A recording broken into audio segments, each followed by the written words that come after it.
क्या प्रतिक्रिया आपकी? સુનિતા વિલિયમ્સ, કલ્પના ચાવલા અને બીજા અનેક અવકાશી યાત્રીઓએ ભારતનું અને ગુજરાતનું નામ દુનિયાની અંદર રોશન કરીને એક વિજ્ઞાન ક્ષેત્રે દેશને અને દુનિયાને ખૂબ મોટી ભેટ આપી છે.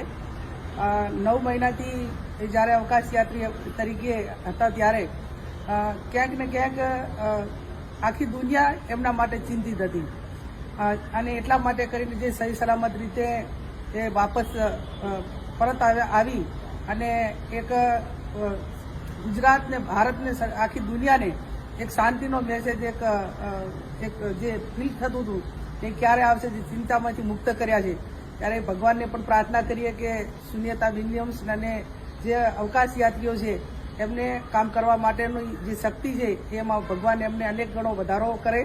અને આવનાર સમયની અંદર આવા વૈજ્ઞાનિકો એ એમના માટે એક પ્રેરણારૂપ છે અને પ્રેરણારૂપના ભાગે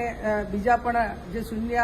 સુનિતા વિલિયમ્સ અને કલ્પના ચાવલા બીજા વૈજ્ઞાનિકોના રસ્તે ચાલીને એ પોતાના ક્ષેત્રની અંદર ઉત્તરોત્તર પ્રગતિ કરીને દેશનું નામ રોશન કરે એવી હું અપેક્ષા રાખું છું.